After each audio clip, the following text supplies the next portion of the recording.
இளஞ்செழியன் இயக்கத்தில் வெளியாகியிருக்கும் ஹாப்பிராஜ். உருவ கேலிக்கும் அந்தஸ்துக்கும் இடையிலான போராட்டத்தை நகைச்சுவை கலந்து சொல்ல முயன்றிருக்கிறது இத்திரைப்படம். நீண்ட இடைவேளைக்குப் பிறகு அப்பாஸின் வருகை இந்த படத்திற்கு ஒரு கூடுதல் எதிர்பார்ப்பை ஏற்படுத்தியுள்ளது. குதிரமுட்டப்பையன் என்ற பட்டப்பெயரோடு குள்ளமான தந்தையின் மகனாக வளர்கிறார் ஹீரோ ஜி.வி. பிரகாஷ்குமார். தனது தந்தையின் உருவத்தை வைத்து பெண்கள் தன்னை நிராகரிப்பதாக நினைக்கும் அவர் வெளியூர் சென்று எப்படியாவது ஒரு பெண்ணை காதலித்து திருமணம் செய்ய துடிக்கிறார்.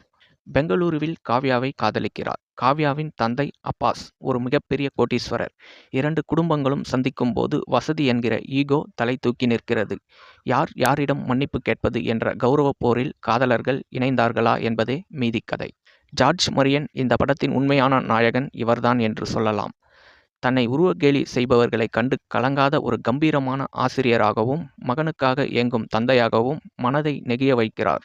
அப்பாஸ் 90ஸ்களின் சாக்லேட் பாய் இப்போது ஒரு எலைட் அப்பாவாக கெத்தாக திரும்பியிருக்கிறார். அவரது உடல் மொழியும் அந்த மிதப்பான திமிரும் கேரக்டருக்கு மிக கச்சிதமாக பொருந்துகிறது. ஜி.வி. பிரகாஷ் நடனம் காமெடி என தனக்கு கொடுத்த வேலையை சரியாக செய்திருக்கிறார். எமோஷனல் காட்சிகளில் ஜார்ஜ் மரியன் ஸ்கோர் செய்ய ஜி.வி. அவருக்கு நல்ல சப்போர்ட் கொடுத்திருக்கிறார். ஸ்ரீ கௌரி பிரியா லவ்வர் படத்தில் அசத்திய இவருக்கு இந்த படத்தில் நடிப்பதற்கான வாய்ப்பு கொஞ்சம் குறைவுதான். பல இடங்களில் இன்னும் கொஞ்சம் எக்ஸ்பிரஷன் காட்டியிருக்கலாம் என்று பார்ப்பவர்களுக்கு தோன்றுகிறது. ஜஸ்டின் பிரபாகரனின் இசையில் பாடல்களும் பின்னணி இசையும் படத்தின் உயிரோட்டம். 2ஆம் பாதி காமெடி மற்றும் தந்தை மகன் இடையிலான நகைச்சுவை காட்சிகள் ரகளையாக இருந்தது.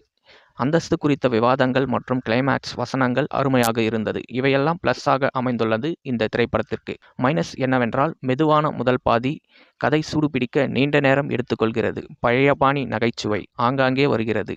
முதல் பாதியில் வரும் சில காமெடிகள் திரைப்படத்திற்கு சரியாக ஒட்டவே இல்லை என்றுதான் சொல்ல வேண்டும்.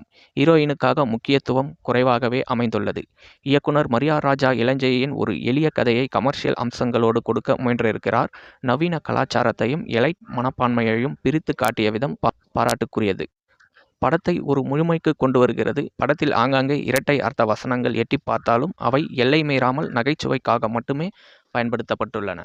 ஹாப்பிராஜ் ஆரம்பத்தில் கொஞ்சம் தடுமாறினாலும் 2ஆம் பாதியில் சிக்ஸர் அடிக்கிறது. குடும்பத்துடன் அல்லது நண்பர்களுடன் சேர்ந்து கவலைகளை மறந்து சிரிக்க நினைப்பவர்கள் தாராளமாக தியேட்டருக்கு செல்லலாம். உங்களுக்கு தந்தை மகன் பாசம் கலந்து காமெடி படங்கள் பிடிக்குமென்றால் இந்த ஹாப்பிராஜ் படத்தை நீங்கள் பார்க்கலாம்.